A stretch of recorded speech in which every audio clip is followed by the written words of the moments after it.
Père des pères, nous te disons merci. Merci pour tout ce que tu fais. Merci pour ton amour. Merci pour ton assistance. Encore une fois, pour cette émission, glorifie ton nom. Agis dans la vie des cœurs. C'est au nom de Jésus nous avons prié. Chers auditeurs, auditrices, bonsoir. J'espère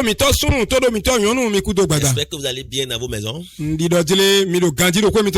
qui nous suivent de loin, soyez bénis. À l'extérieur, soyez bénis. Nous sommes encore là ce soir. Au lieu dans notre émission. La nouvelle vie en Jésus-Christ. Car Dieu n'est pas injuste pour oublier votre travail et l'amour que vous avez montré pour son nom. Hébreux 6, verset 10. Et Matthieu 10, verset 41 dit: Ceux qui reçoivent un prophète en qualité de prophète recevoir une récompense de prophète. Bien aimé, quand les hommes se taisent, Dieu parle à leur place. Quand les hommes se taisent, Dieu parle à leur place.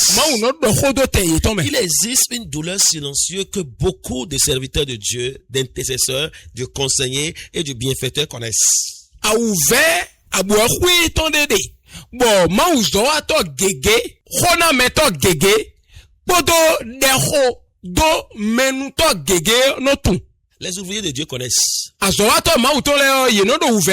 Celle d'avoir être un instrument de bénédiction pour quelqu'un.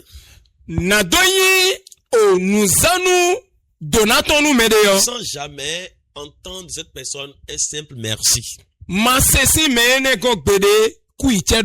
Merci. Dieu s'est servi de toi pour moi. Tu as prié pour eux. Tu les as soutenus. Tu les as encouragés. Tu as pleuré avec eux. Tu as donné ton temps, ton énergie et parfois même les ressources.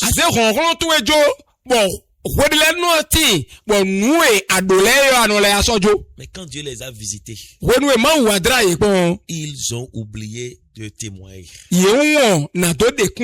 Ils t'ont oublié. Ils ont caché l'histoire. Ils ont préféré dire: j'ai eu la chance,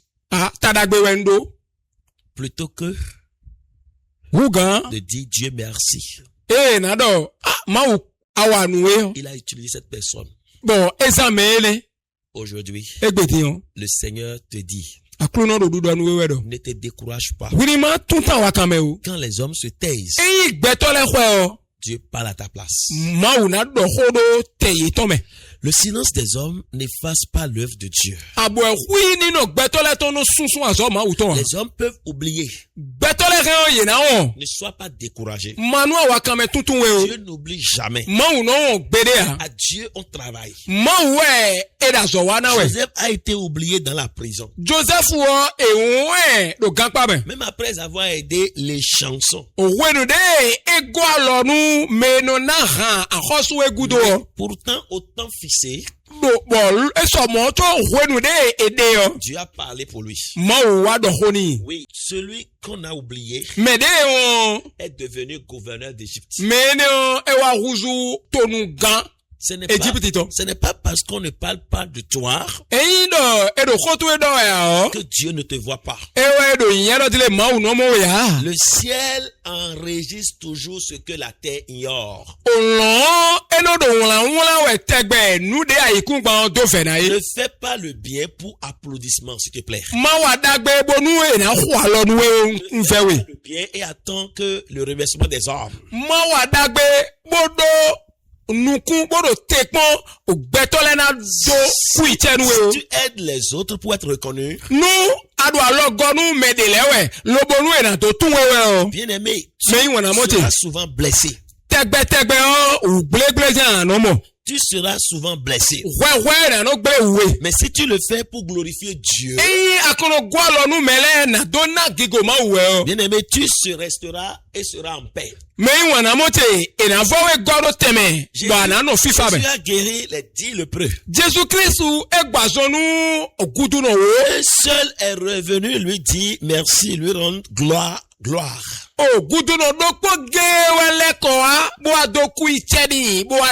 Pourtant Jésus n'a pas cessé de faire du bien. Beaucoup ont arrêté de faire du bien aujourd'hui. Parce qu'ils ont fait du bien à quelqu'un, ils ont été déçus. Ils ont fait du bien à quelqu'un qui les a maltraités après. Il les a détruits après. Jésus n'a pas cessé. Ne laisse pas l'ingratitude des hommes tuer la bonté que Dieu a déposée en toi.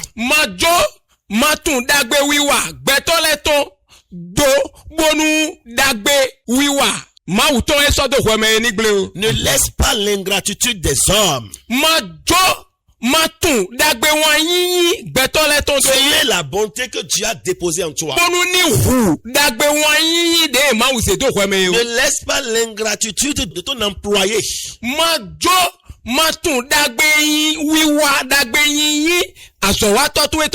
pour bloquer, pour arrêter la mission que Dieu t'a confiée. L'ingratitude de ton mari,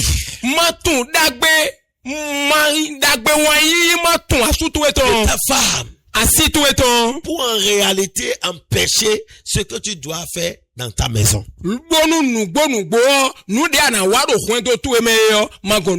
Dieu sait défendre ses instruments.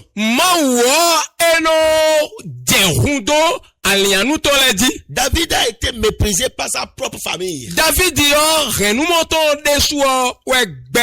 Mardochée a été oublié après avoir sauvé le roi.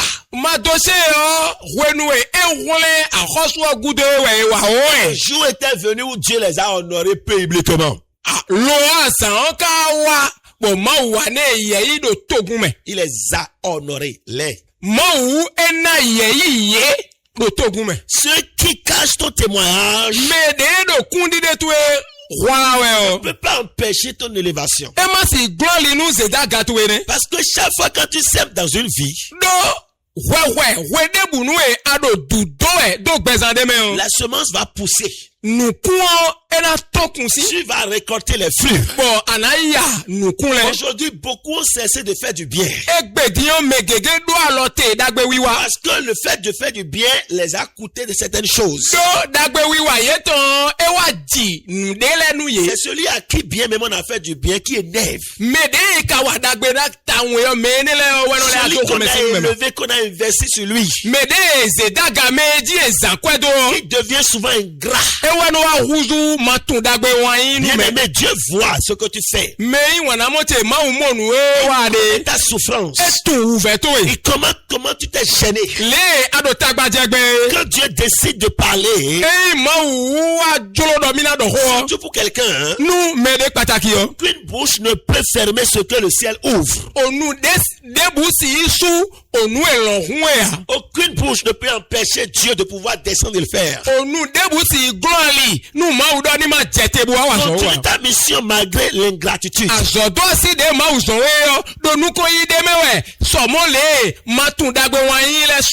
deviens pas amer. Ne cesse pas d'aider. Ne fais pas ton cœur.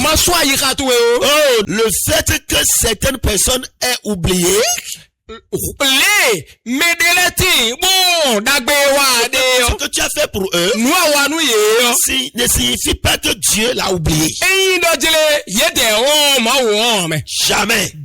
Dieu n'oublie jamais. Il voit dans les secrets. Il agit en son temps. Il est Dieu de justice. Même tu le fais dans le silence. Donne dans le silence. Personne ne te voit même pas. Il te sera récompensé. Le Seigneur dit aujourd'hui, Je n'ai pas oublié tes prières. Je n'ai pas oublié tes semences. Je n'ai pas oublié tes sacrifices. Je parlerai pour toi au temps convenable. Au temps convenable. Et tu seras restauré. Tu vas récolter les fruits. Bien-aimé, écoute-moi. Peut-être que les hommes n'ont jamais raconté comment Dieu s'est servi de toi pour les élever.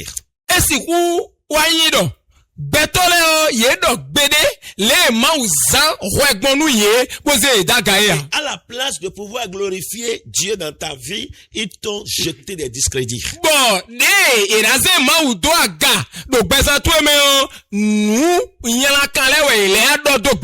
Même ont adopté, a dit effacer ton histoire, ton nom. Ils ont préféré même enlever ton nom. On ne veut même plus entendre ce nom-là. Mais retiens ceci. La reconnaissance des hommes est limitée. Tandis que la reconnaissance de Dieu est éternelle. Continue à servir. Continue à aimer. À prier. Continue à faire le bien. Car le jour vient. Dieu lui-même dira devant tous, celui-ci m'a été fidèle dans le secret. Il va t'honorer publiquement. Ce que les hommes ont refusé de dire, Dieu le proclamera à haute voix. Il va te faire sortir de cette ombre. De cette ombre. Il y a une dame que tout le monde a négligée dans une église. Elle ne fait rien. Elle ne donne aucun argent. Et à sa mort aussi, on l'a enterrée d'une manière ou d'une autre. Mais Dieu l'a honoré. Parce que vous savez quoi? Dieu l'a honoré même plus que le pasteur. C'est elle qui gémissait, qui priait pour soutenir l'œuvre du pasteur.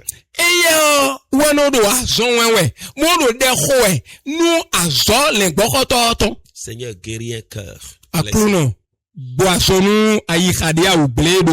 Oh, blessé par l'ingratitude des hommes. Empêche l'amertume de s'installer dans le cœur.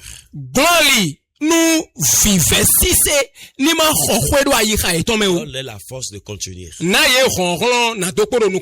C'est au nom de Jésus nous l'avons prié. Soyez bénis. Shalom.